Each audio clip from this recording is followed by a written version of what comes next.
Well, good morning. It is so good to be here on this particular Sunday. This is, for many of us, one of our favorite times of the year. And for me, just as with our water communion ceremony each year, it is a favorite time because it is a ritual that was created by those who went before us, which they have handed down to us, and also because it is a time when we actually can focus on all the individual lives that make up the community as they walk by us. And that's my favorite part, is to sit and look at the people themselves as they go by. It's also a time for us to recognize how many people make a difference and contribute to this community in that same way, little gifts that add up to a whole. And that is one of the things that we honor every year at our annual meeting as well. So all of those things, especially this time of the year, because we do tend to run a church here that's sort of a program year. And so by this time of year, we're all a little tired, a little frayed, and a little bit ready to be out in the more unstructured time of the summer. What we are about to partake in is a uniquely Unitarian Universalist ritual, which comes to us through the work of Norbert Čapek, a man who founded and grew a faith that he hoped would remind people of the power of growth in human potential and leadership. I want to ask you this, and I'm looking really over at that corner too in particular, but has anyone felt like they've grown at all this year? Just asking, growth, potential, leadership. So this man who founded the first Unitarian church in Czechoslovakia, which would grow to be actually the largest church ever in the world and still is unparalleled, understood the people need to embody acts of hope. And this flower communion, or flower festival as it was called, was first performed in June 1923 as an act of defiant tribute to strength and resilience. Because though Norbert Čapek's life ended at the hands of the Nazis in October of 1942, his teaching that lives on even here today at a time when perhaps we need that whisper of hope from the past and resilience is that hope is as predictable and recurrent as the coming of flowers each spring. Norbert Čapek celebrated what he called the hidden cry for harmony with the infinite. He was a person who didn't let his own beliefs be put into any easy boxes. He wrote, every person is an embodiment of God, and every one of us God uses to struggle for higher expression. Religion, he says, can never die because human beings cannot help but be religious, regardless of the form of their religion. Religion should be, he says, before all else, that thing that provides the inner harmony, which is the precondition of strong character, good health, joyful moods, and vicarious creative life. I think this song from Kindling, though, begins to suggest to us why this isn't as simple as we might hope, because what provides inner harmony for each of us might be different. And it's important that we think of this in the service in which we mark the taking on of young adulthood of two among us and others who aren't here with us, but who we hold in our spirits today. We know that this is a celebration of life and possibility which cannot be quelled. But we also know that the forms of that hope are different for each of us. This year, in preparing for this service, I thought a lot about Norbert Čapek. I have this image in my mind. It's probably not the least bit accurate, but it's my own inner historic rendering. I don't know if Meg Richardson is here today. Well, hopefully not, because then I won't. Oh, that's right, you're in the choir. Ugh. She usually sits here when she's not in the choir. Okay, Meg, just don't listen to this part. But I have this vision in my head of what that large congregational space is. It might have been informed by a historical photo, but I don't think it was. Anyway, in which this congregation would gather, in which this first flower gathering was done. And I do know in that service it was a giant bowl of flowers that they set together and everyone put their flower in it. But this year I've been thinking about that congregation, those people who are like our spiritual family way back, our spiritual ancestors. And I've been thinking about Norbert Čapek and being a leader in those times when it was so fearful. And I've been thinking about what it was like as fear mounted in the city all around him, and what it was like to be a husband who longed to do nothing more than just have the role of comforting his family, who wanted to make the world that his children would inherit better, as all parents do. What it was like to be a minister who, ahead of his time, didn't believe in any set doctrine, and yet understood his calling from the depth of his soul to speak the truth, no matter what the cost, to himself, to his congregation. What it was like to be a member of that congregation, the way that I picture it in my little fantasy sanctuary life for this congregation. What it was like to be sitting out there wondering, why are we celebrating flowers at a time like this? Or to be another member sitting out there thinking, well, this is more like it. I know we hear rumors about what those Nazis are doing and harming people, but I don't believe them. And all those people who were sitting there with their own mix of what they needed for that inner harmony that they were holding as this service was done.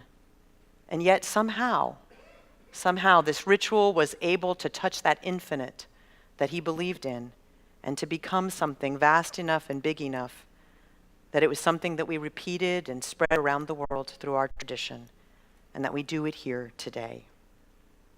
So it's in that spirit today that I honor this service of heritage in a time when we also, for different reasons, need a spirit of hope and resilience.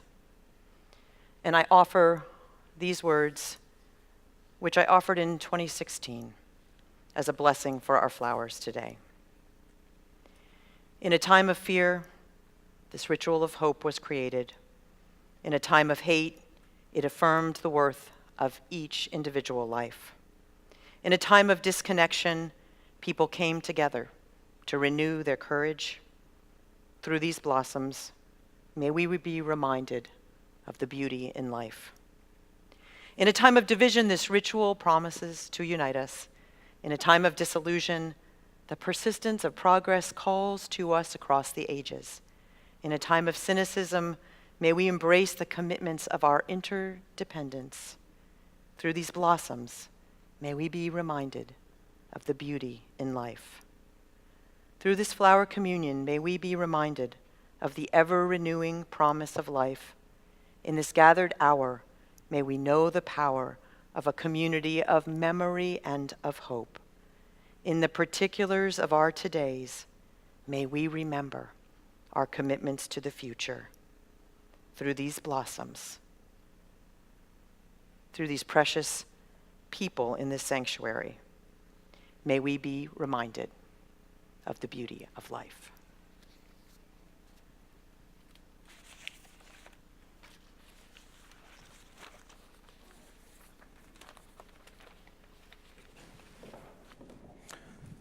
It was on the morning of Sunday, June 4th, in 1923, that the members of the Unitarian Church in Prague, Czechoslovakia, joined together for the first flower communion.